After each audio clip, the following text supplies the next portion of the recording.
बहुत बहुत अभिवादन करती हूँ आप सभी लोगों का और स्वागत करती हूँ अपने चैनल सरिताज़ रूफटॉप किचन गार्डन में। आज हम लोग जिस टॉपिक पे अपने बात करने वाले हैं वो बहुत ही इम्पॉर्टेंट है और एक बहुत ही जादुई खाद है हमारे वेजिटेबल प्लांट्स के लिए। स्पेशली फूलों के लिए भी होता है पर वेजिटेबल प्लांट्स के लिए बहुत ही जादुई खाद, कंप्लीट फूड जिसको हम लोग कहते हैं, वो है सरसों की खली।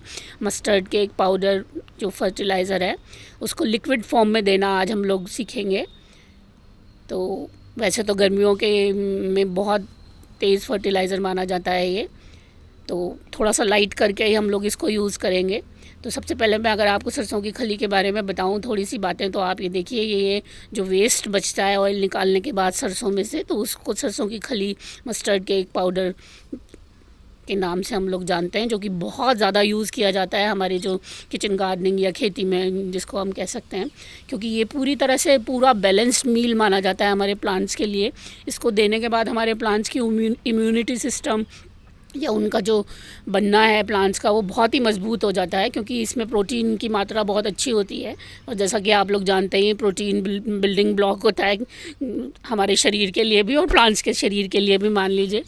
तो बहुत ही मजबूत होते हैं इसको डालने के बाद आपके प्लांट्स जो हैं, क्योंकि ये पूरा खाना होता है। इसमें नाइट्रोजन, फास्फोरस और है ना पोटेशियम की मात्रा भी भरपूर होती है और माइक्रोन्यूट्रिएंट्स भी बहुत ज़्यादा मात्रा में जो भी चाहिए होते हैं प्लांट्स को वो मिलते हैं इसमें।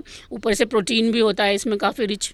तो ये एक तरह से कंप्लीट फूड माना जाता है, इसीलिए इसको जादुई खाद कहते हैं हम लोग अपने प्लांट्स के लिए, स्पेशली वेजिटेबल प्लांट्स के लिए, क्योंकि इसके डालने के बाद आपका प्लांट बहुत स्वस्थ तरीके से बढ़ता है और फल और फूलों की संख्या जो है काफ़ी अधिक मात्रा में बढ़ जाती है। तो जैसे कि आप लोग देखते ही जा रहे होंगे, इस बार मैंने थोड़ा गर्मी चल रही है तो थोड़ा सा है ना लगभग 200 ग्राम के करीब सरसों के जो है वो लिया है इसमें, और कुछ 3 लीटर के करीब पानी में मैंने उसको भिगो दिया है।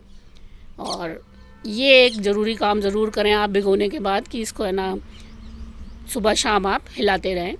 तो मैं इसको लगभग 4 दिन के लिए भिगोती हूँ, 4 दिन में तैयार हो जाता है ये। गर्मियों में तो बहुत अच्छी तरह से तैयार हो जाता है। और हिलाने का फ़ायदा ये होता है कि इसमें एयरिंग प्रॉपर हो जाती है, ऑक्सीजन वगैरह से जो रिएक्शन होकर माइक्रोब्स बनते हैं वो ठीक से बन जाते हैं।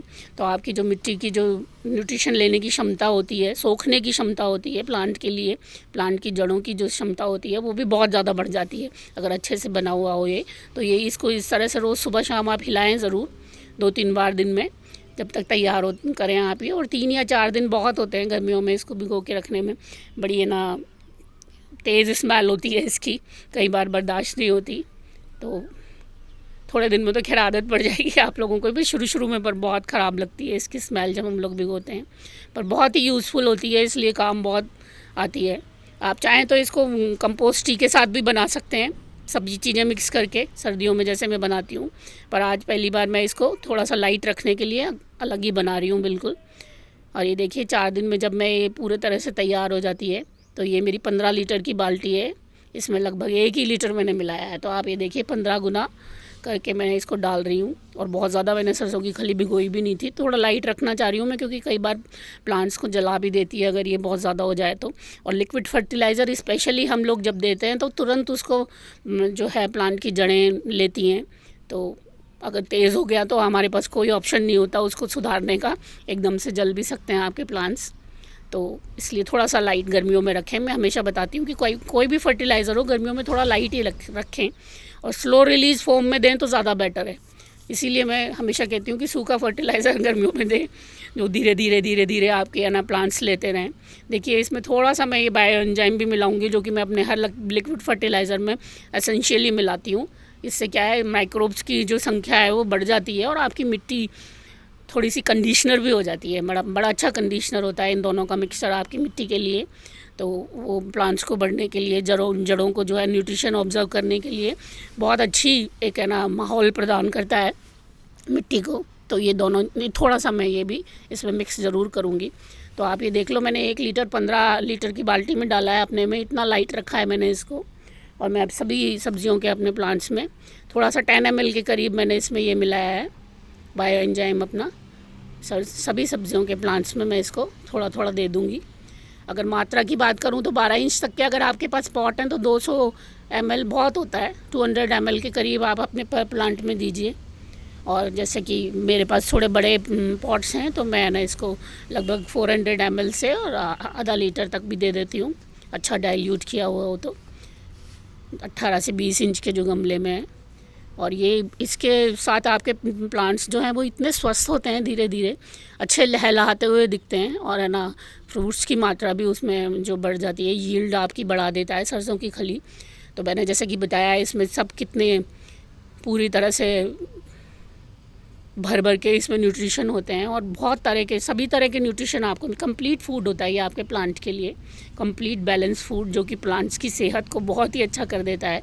तो इसको आप ज़रूर यूज़ करें। और बड़ा सस्ता सा एक ऑप्शन है, बहुत ज़्यादा महंगा कोई ऑप्शन नहीं होता, 40-50 रुपये किलो तक में भी ये आराम से मिल जाता है और बहुत चलता रहता है। मैं लास्ट ईयर शायद है ना 2 किलो टुकड़ी लेके आई थी और कुछ 2 किलो के करीब इसका चूरा लेके आई थी, वो अभी तक भी चल रहा है। क्योंकि हमेशा तो देते नहीं हैं अपन लोग, महीने में एक बार अगर लिक्विड फर्टिलाइज़र में इसको यूज़ कर रहे हैं और 200-250 ग्राम आपने यूज़ किया है, वो भी बहुत सारे प्लांट्स हो तो, नहीं तो और भी कम यूज़ करें इसको तो।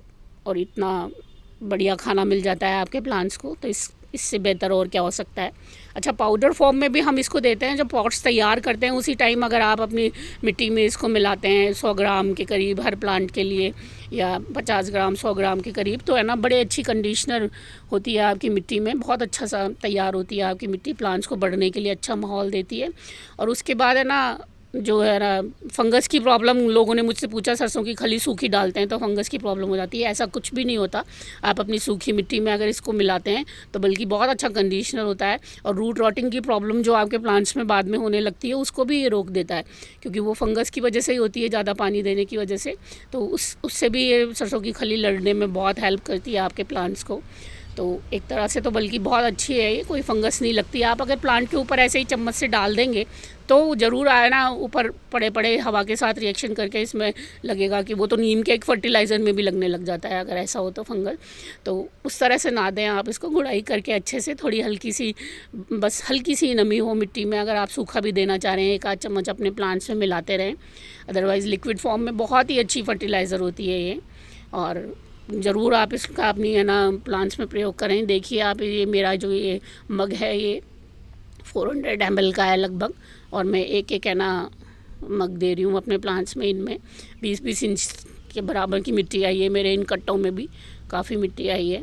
तो इसी तरह से बस है ना, ये बीमारियों से लड़ने की भी पूरी ताकत देता है। जैसे मैंने आपको बताया कि बहुत बढ़िया प्रोटीन होता है इसमें। तो इसी तरह से सरसों की खली का आप उपयोग करते रहें अपने प्लांट्स में। और मैं महीने में 1 बार ही देती हूँ, बहुत होता है। और मोस्टली तो मैं इसको कंपोस्ट टी के साथ मिला के ही देती हूँ, पर जैसे कि मैंने आपको बोला कि गर्मी की वजह से थोड़ा स्ट्रॉन्ग में बनाना नहीं चाह रही थी, लाइट सही रखना चाह रही थी। और ये वेजिटेबल प्लांट्स में बहुत ज़्यादा फ़ायदा करता है। स्पेशली आप लौकी में इसका रिज़ल्ट देखिएगा। पिछली बार ऐसा हुआ था कि एक लौकी मेरी बहुत एक पॉट में लगी हुई थी और काफ़ी है ना मुरझी सी थी, निर्जीव सी जिसको कहते हैं, जिसमें ताकत नहीं हो बिल्कुल।